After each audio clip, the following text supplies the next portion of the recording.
All right. We're rolling. Welcome, everybody, to another episode of Not Another Guncast. We are not... Intelligent? No. Oh. We are not experts by any means. We are professionals, per se, but in different types of fields. We recommend that your children do not listen to this. We do get pretty explicit. It's not intentional. It's just who we are as people. So yeah, let's go ahead and kick it off. All right, what are we kicking first? I kick things. I wanted to talk about the Sig Sauer thing The new 320 lawsuits? Yeah, so a couple more after the supposed... 2 more? Yeah, 2 more. 2 different police departments. I don't understand how a gun is going off in a holster. So, well, we should start with the background of that. Two individuals, 2 different sides of the country, both officers, had a round cook-off while fully holstered. One was like in a church's chicken or something like that. Yeah. But now, the article didn't say whether or not those had been... right. They don't call it a recall. They call it a voluntary upgrade. Yeah, right. So, yeah. So, I don't know, but neither of them were dropped. But at this point, I mean, the 320 was released 3 years ago? Yeah. And then the voluntary recall was 6 months after the release? Right. So, by this time, they should all be corrected. Right. So, the one that was in a Chick-fil-A was in 2016. Oh, okay. That makes sense. And then another officer... So they're just now filing lawsuits, and I misunderstood the article, so, I guess. And this isn't a great article. There's not a whole lot of information on it. Right, and I tried searching more about it, and there's nothing on it. Like, it's just old-ass lawsuits, it looks like. So it was just something that was posted. I didn't even look at the date on the... Yeah. And I read the article, too. I just didn't look at the date of the... Well, now, this one doesn't go too far into... now, where was this? NHPR. I don't even know. What is that? New Hampshire Public Radio. But it's just, like, there's, like, 6 paragraphs in this article. There's nothing here. Right. I don't see why even post an article with nothing in it. Like... Yeah, so... It's like a... I fell victim to clickbait, apparently. Yeah, it's like a slanderous article. Well, I mean, it did have its issues. It truly did, but like you said, it's a 3-year-old issue that's been just now getting somewhere. Right, yeah, they swear it's been fixed. Well, and honestly... Any 320 we get in the shop, or not anymore, but we used to, would be like, hey, does this one need to go back? Right. Does it need the upgrade? Yeah, we would check. You're not going to sell it. We would check the serial and all that stuff. Yeah. But yeah, so we were under the impression that it's all been fixed. Apparently, it was. That was just a clickbait article that I fell into. Yeah, it's I mean, and that's everywhere, especially with guns. Mm-hmm. You know, it's all. I didn't check the date of the actual print of the story. Oh no! It's not the story that's old. It's that incident was old. Yeah. Yeah. Right. So, I don't know, like, it's so odd that it's even a thing, like, you have to drop them at such a specific angle to get them to fail. Yeah, and I mean, even with the beaver tail on there, too, like...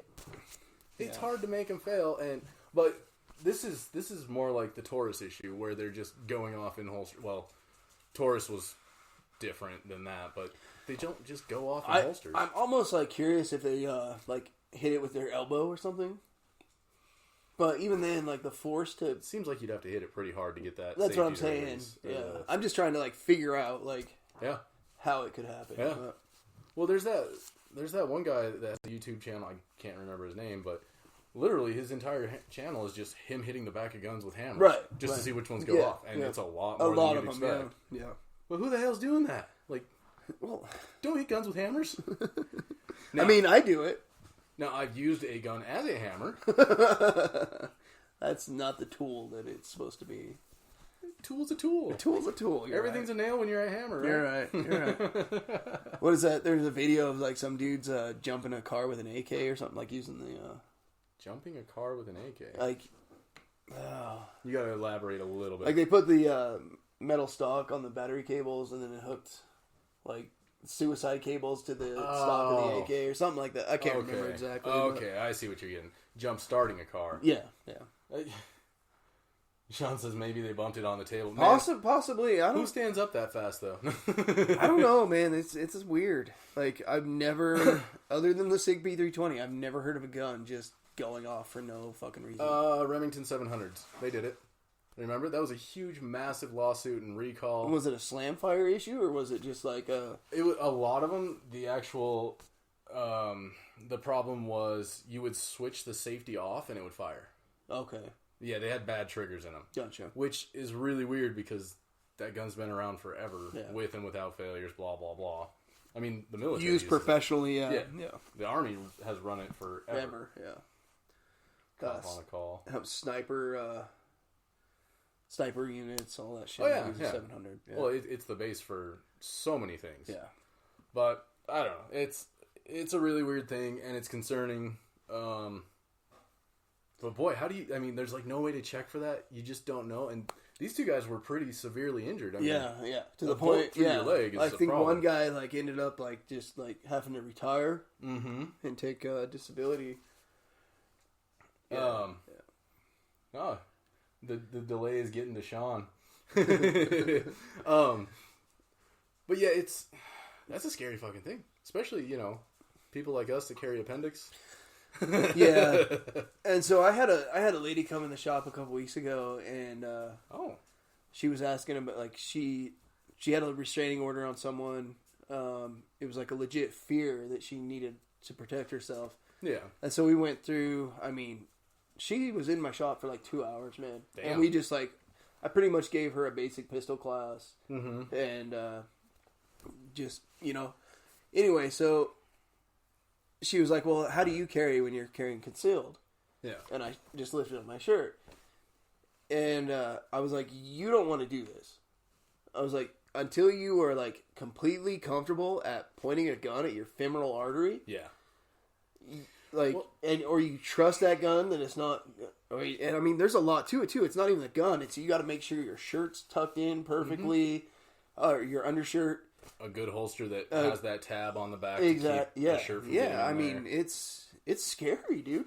Well, it really is, and I wouldn't suggest it for a new shooter either, just because. No. If they have to use it, they're going to be under such duress that their finger's going to be inside the trigger guard. I mean, it's just. No. There's too many concerns. Dizzy, come here. Yeah, Go it's appendix carry is scary. It's like a Serpa. It is, man. It's like anytime you're pointing a gun at your dick is not a good fucking day, right? Especially one with one in the chamber. It's like, yeah, it's really weird. But now, hey, I'm fat and I can carry appendix, Sean.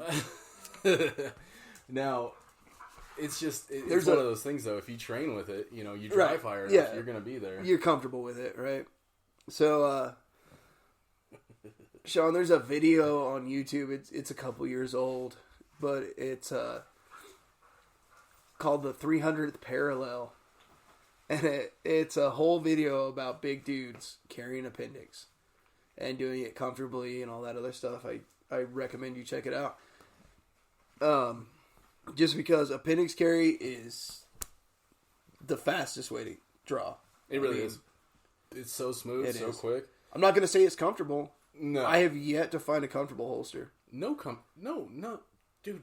There's nothing enjoyable about carrying concealed ever. No. Well, at 3 o'clock or whatever, it's not bad.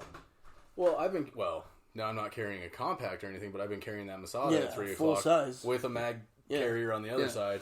I am always pinched by something, but I'm a tiny bastard, and the worst thing, dude, is when you go to sit down and you pinch your nuts between your holster and the seat. Yeah, you're carrying a fucking 19, though. Yeah, that's true. I'm carrying a 365. I carry a big boy gun.